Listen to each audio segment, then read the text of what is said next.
This has unlocked the New York Knicks, as there has been a lot of discourse about how the New York Knicks can continue to figure out how to beat the Boston Celtics in the NBA playoffs. But the key to unlocking all of that has been right in front of us the entire time with this New York Knicks team, and we are going to break all of this down. What's up, guys? Welcome back to Knicks Digest. It's Chris here, and we're going to jump right into things as always. And guys, if you're part of that 66% that's not subscribed to Knicks Digest, make sure to subscribe for daily New York Knicks content. You do not want to miss out on all the great videos we have coming your way throughout the playoffs and beyond. A video every single day of 2025. You do not want to miss out. All that being said, let's jump into the video. We have a lot to discuss. As the New York Knicks, we all know how important Jalen Brunson is to this team. We know that he's the engine that makes this team succeed, and despite the fact that he did not do too well in the overtime period and missed a game winner against the Celtics last night, he was the driving force to beating the Celtics, and he's not the key to unlocking how the Knicks beat them, because we all know that Jalen Brunson's going to do what Jalen Brunson's going to do, but that's not enough. This story's not about Jalen Brunson. In fact, it's not really fully about Tom Thibodeau either, despite the fact that he coached a great game one. It's about this man, and also this man. But really this guy, an OG Anunoby. Because what OG Anunoby has done for the New York Knicks, people do not realize the impact that he's had. And I'm going to change that. Or at least I'm going to try my best. Because what he is doing for the Knicks is going so unsung for this team right now. He is the unsung hero of the Knicks. As Knicks News even mentioned, the Celtics shot a combined 6 for 32 in game one when either OG or Mikal Bridges was the primary defender, and Anunoby individually held Celtics players to 2 for 18 shooting from the field. So in case you were wondering, Wingstop is in full effect. OG and Mikal have woken up and been exactly what New York Knicks fans are hoping for, in a way to be the anti-Celtics. That's what this team was built to do.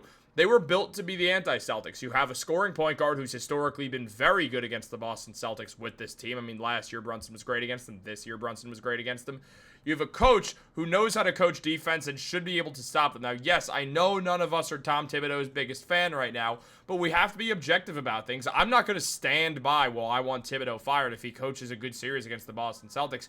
For the most part, I've said people should hold off on trying to fire Tibido until last playoff series. I didn't like the way he coached. However, if he's able to continue to coach like he did in game one and they keep him around, I'm going to talk about the fact that he coached well against the Boston Celtics, and he deserves that credit. Now, on top of that, OG and Mikal Bridges, the Wingstop duo, has been one of the keys about beating the Boston Celtics, because you have matchups for Jason Tatum and Jalen Brown respectively, and when the Knicks play a team system, a team defensive system that Tom Thibodeau likes to run, it puts the Knicks in position to succeed. And more than that, it puts the Knicks in the position they want to be in, because this is a team defensive system, so they're able to stop multiple different players at once, something we've seen time and time again. Now, on the just aspect of Wingstop right here, coming into this postseason, no players in Knicks franchise history has ever tallied more than 3 steals, 2 blocks, and 2 made three-pointers in a single playoff game.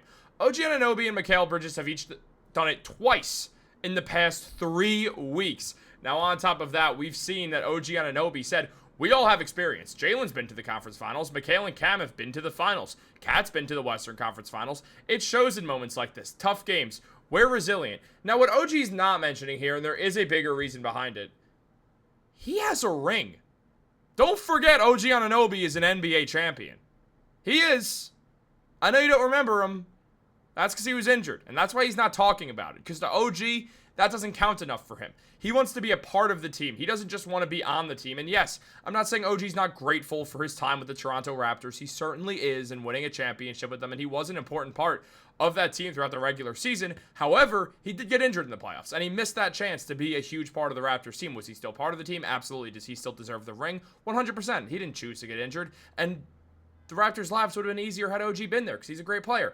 But to OG, he's going to consider it as, yes, I'm a champion, but I want to be on the court. I want to be doing what I do on the court to help my team win a championship, because it'll make him feel more fulfilled. Again, I'm not saying he doesn't feel fulfilled. Frankly, how could I know? I'm not inside OG Anunoby's head. I'm not friends with OG. OG hasn't told me this specifically, but you have to imagine when you're an insane competitor, you love that you won that championship, and you credit yourself with the work you did, but at the same time, you also want to be on that court when you did it. And OG's made a point about that, and teammates are noticing, with Josh Hart saying, When his number is called, he rises to the occasion. And OG Anunoby has risen to the occasion here. Look at this. Of the guys he's defended in game 1, Jason Tatum, 1 for 6, 1 for 4 from 3. 3 points with OG on him, shooting 25% from 3 and 16% from the field. Al Horford had 3 points, going 1 for 2 from the field, which was also a 3-pointer.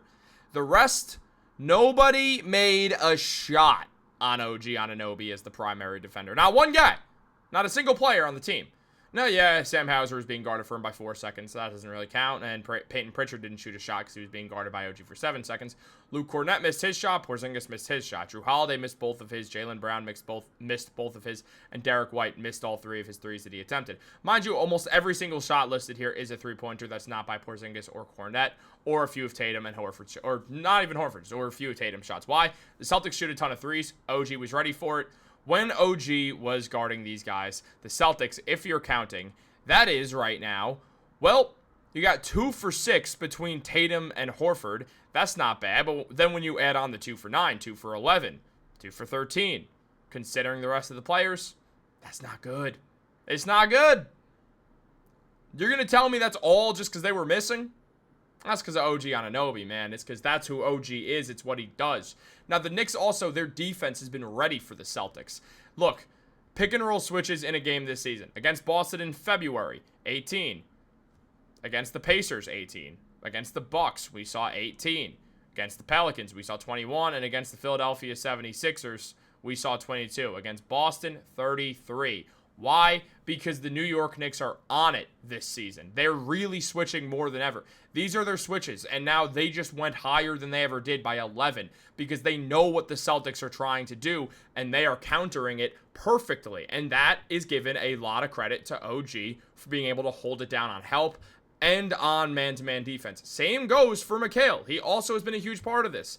Now, Tommy Beer mentioned that dating back to the last postseason, the Knicks are perfect 8-0 in playoff games where OG Anunoby attempts 14 or more shots, and they're 4-8 when he takes 13 or fewer. So also on top of this, OG's offense is a huge part of the game. And Jason Tatum is now shooting 6 for 26 with OG as his primary defender this season. So OG Anunoby has been the unsung hero of the New York Knicks all season long, and at points we've given him his flowers. When he was averaging 25 points per game for that 11-game stretch, he was getting his flowers, but then they stopped. And it's because Jalen Brunson came back and OG's points went down. But OG is still that guy. He's been that guy for the New York Knicks, and he just gets them wins. The man is a winning player. It's what he does, and it's because he's one of the best defenders in basketball. It's made him to be this dangerous guy who teams do not want to be guarding their best player because they shoot 6 for 26 from the field when they get guarded by OG Anunoby. What OG has done in this playoff series has been absolutely phenomenal already in game 1, and the Knicks need to keep going to OG. They need to keep having him be this offensive force while also using those back cuts, being open for 3, shooting those 3s with confidence, and on top of that, playing the elite defense that Wingstop is playing between him and Mikal to really get things going and to continue to beat the Boston Celtics. Look, are the Knicks still really big underdogs in this playoff series? Absolutely. That could change very quickly with the way that OG and Mikal are playing defense because the Celtics did not expect this coming out. Guys, I love watching OG Anunoby play for the New York Knicks. How important is it that OG keeps going? What do you think in the comments below? What changes should the Knicks make? What should they keep doing? What should they stop doing? Give me all of it in the comments down below. I'll be sure to get back to you. Like this video, subscribe, turn on post notifications. Have a great day, and go Knicks.